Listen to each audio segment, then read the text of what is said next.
The position statement work began in 2009, so 3 years before it emerged in 2012.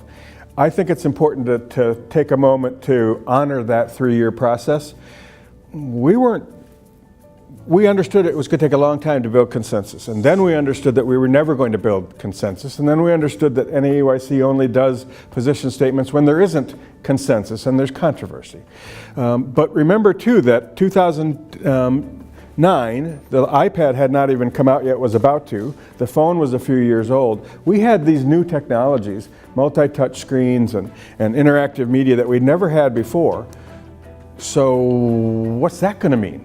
And we don't have the evidence for what that's going to mean. So how do we put that in the context of the developmentally appropriate practice and what we've learned for years around technology and kids? So the process really began 3 years earlier. The Fred Rogers Center and NAEYC agreed to work together on developing the new position statement. The previous statement had been published in 1996, and when you think about how much technology change had happened between 96 and 2012, it feels like a complete different life.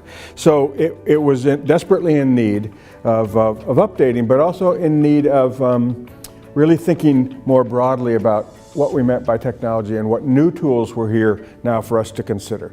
And one other story, at the time that we were doing this, we were just starting to hear anecdotal stories about children on the autism spectrum, iPads, and communication breakthroughs.